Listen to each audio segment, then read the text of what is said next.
मेरे YouTube channel astronaut पर आपका स्वागत है। नमस्कार, मैं हूं नरेश कुमार। सबसे पहले उन दर्शकों का धन्यवाद जिन्होंने पेज को सब्सक्राइब किया है, पेज के वीडियोस को शेयर कर रहे हैं, लाइक कर रहे हैं और कमेंट बॉक्स में हमें अपनी राय भी लगातार भेज रहे हैं। दोस्तों, बात करेंगे अप्रैल महीने के राशिफल की और आज बात होगी वृश्चिक राशि के जातकों की। वृश्चिक राशि के जातकों के लिए अप्रैल का महीना कैसा रहेगा, उनके कारोबार के लिहाज से, नौकरी के लिहाज से, उनकी हेल्थ के लिहाज से, रिलेशनशिप के लिहाज से और स्टडीज़ के लिहाज से। तो ये जो पत्रिका आप लगी हुई देख रहे हैं, ये 1 अप्रैल की पत्रिका है। चंद्रमा दूसरे भाव में है, मंगल शनि चौथे भाव में है, शनि की ढैया जो है वो चल रही है। सूर्य राहु शुक्र ये पंचम में है, शुक्र यहाँ पर अच्छे गोचर में है, सूर्य राहु का गोचर अच्छा नहीं है। गुरु छठे भाव में है, ये अच्छे गोचर में नहीं है। बुध का गोचर अच्छा है छठे भाव में, केतु का 11वें भाव में गोचर अच्छा है, यानी कि बुध और केतु कुल मिलाकर ठीक है और शुक्र ठीक है। बाकी ग्रहों का गोचर आपके लिए फिलहाल अच्छा नहीं चल रहा, लेकिन यहाँ पर परिवर्तन होगा। सूर्य 13 अप्रैल को राशि बदलेंगे, यहाँ पर आ जाएंगे। छठे भाव में सूर्य का गोचर अच्छा होता है, ये आपके लिए शुभ हो जाएंगे।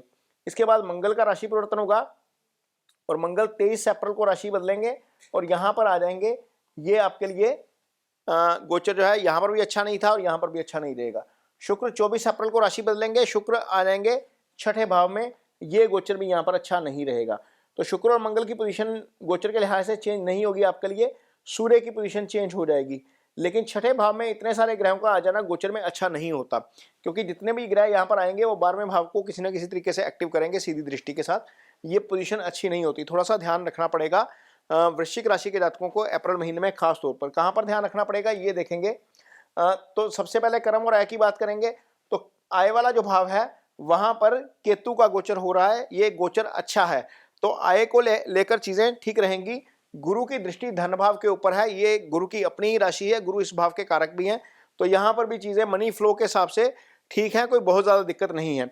लेकिन हाँ, इतना जरूर है कि मंगल यहाँ पर आएंगे तो इस भाव को देखेंगे, सूर्य की दृष्टि इस भाव के ऊपर है, तो खर्चे थोड़े से अवर हो सकते हैं, क्योंकि 2 पाप ग्रह जो है वो 12वें भाव को भी प्रभावित करेंगे और 12वें भाव के स्वामी शुक्र को भी प्रभावित करेंगे। तो जब 2 पाप ग्रहों का प्रभाव जो है इसके ऊपर रहेगा, 2 पाप ग्रह इसलिए मैं बोल रहा हूं क्योंकि शनि की दृष्टि भी इस भाव के ऊपर है, शुक्र के ऊपर, और सूर्य इसके साथ है। तो जब 2 पाप ग्रहों का प्रभाव आ जाएगा तो निश्चित तौर पर आपके खर्चे बढ़ सकते हैं। अप्रैल महीने में थोड़ा सा खर्चे हाई साइड पे रहेंगे। इनकम को लेकर दिक्कत नहीं है, लेकिन खर्चे हाई साइड पे रहेंगे। जहां तक काम की बात है, कारोबारी स्थिति की बात है, तो वहां पर चेंज नहीं होगा। वहां पर यदि आप कोई नया प्रोजेक्ट करना चाहते हैं वो भी कर सकते हैं, क्योंकि गुरु की दृष्टि इस भाव के ऊपर लगातार बनी रहेगी, और जब गुरु की दृष्टि कर्मस्थान के ऊपर है तो निश्चित तौर पर कारोबार फ्लोरिश करता रहेगा।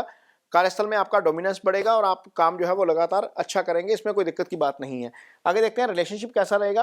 तो सप्तम भाव रिलेशनशिप का भाव है, मंगल 23 तक यहाँ पर रहेंगे, इस भाव को दृष्टि देंगे, केतु की इस भाव के ऊपर दृष्टि है। तो जब 2 पाप ग्रहों की दृष्टि आपके सप्तम के ऊपर है, इसका मतलब है कि या तो पार्टनर की हेल्थ को लेकर इश्यू हो सकता है या पार्टनर के साथ आपका थोड़ा बहुत कंफ्लिक्ट हो सकता है। मैं कंफ्लिक्ट इसलिए बोल रहा हूं क्योंकि मंगल भी फायरी प्लैनेट है, केतु भी फायरी प्लैनेट है। कहा जाता है, ज्योतिष में कहा जाता है, शनिवत राहु कुजवत केतु, यानी कि जो राहु है वो शनि की तरह काम करते हैं और कुज यानी कि मंगल केतु जो है वो मंगल की तरह काम करते हैं। मंगल को कुज कहा जाता है। तो मंगल और केतु का प्रभाव आपके शादी वाले भाव के ऊपर पार्टनर की हेल्थ को लेकर या पार्टनर के साथ तालमेल को लेकर कहीं ना कहीं दिक्कत हो सकती है। थोड़ा सा आपको अपने टेम्परामेंट को नॉर्मल रखना पड़ेगा, सावधान रहना पड़ेगा, क्योंकि केंद्रीय प्रभाव भी आपका नेगेटिव रहेगा। मंगल शनि यहाँ रहेंगे और इस केंद्र के ऊपर कोई पॉजिटिव प्रभाव नहीं है, और जो पॉजिटिव ग्रह वो छठे में चले गए हैं, वो प्रोपोजिशन भी अच्छी नहीं है एक तरीके से। तो ये चीज़ें आपको थोड़ा सा ध्यान रखनी पड़ेगी रिलेशनशिप के मामले में। जिनका आपस में अंडरस्टैंडिंग है, यानी कि जो कपल्स हैं, उनको थोड़ा सा रिलेशनशिप में खास तौर पर ध्यान रखना पड़ेगा। उसका कारण यह है कि राहु और मंगल ये एक अच्छा योग नहीं है इस राशि के लिए खास तौर पर, क्योंकि यह छठे भाव का स्वामी मंगल छठे के प्रभाव लेकर पंचम में बैठा है।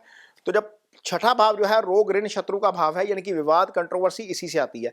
अब विवाद वाले भाव का स्वामी पंचम में बैठ गया आपके जाके, और राहु जो अजम्पशन का कारक है, जो घटना हुई नहीं है उसको सोच के ऊपर उसके ऊपर आपका थॉट लेके जाता है और उसके ऊपर आप रिएक्ट करते हो। यानी कि कपल्स के अंदर ऐसी चीज को लेकर मिसअंडरस्टैंडिंग हो सकती है जो घटना हुई ही नहीं है, यानी कि अजम्पशन के ऊपर रिएक्शन कर सकते हैं। इसके ऊपर भी थोड़ा सा ध्यान रखिएगा, क्योंकि वो भाव अच्छा नहीं है। और एक और चीज, जिनके घर में संतान आने वाली है, जिनके घर में प्रेगनेंसी चल रही है, लास्ट फेज चल रहा है, वहां पर खास तौर पर ध्यान रखना पड़ेगा, क्योंकि सूर्य पहले यहाँ पर रहेंगे। सूर्य और राहु का यहाँ पर एक कंजंक्शन बना हुआ है। सूर्य और राहु दोनों ही पंचम भाव में अच्छे नहीं है।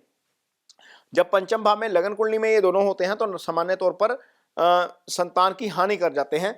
इसलिए इस समय गोचर में भी आना, मंगल राहु का एक साथ आ जाना, मंगल चूंकि ब्लीडिंग के कारक हैं, ब्लड सेल्स मंगल से बनते हैं, राहु के साथ यदि आ जाते हैं तो वो प्रॉब्लम ज़्यादा बढ़ जाती है, क्योंकि राहु का काम है किसी भी चीज़ को एनहांस करना, वो अच्छी है या बुरी है, राहु उसको एनहांस कर देते हैं।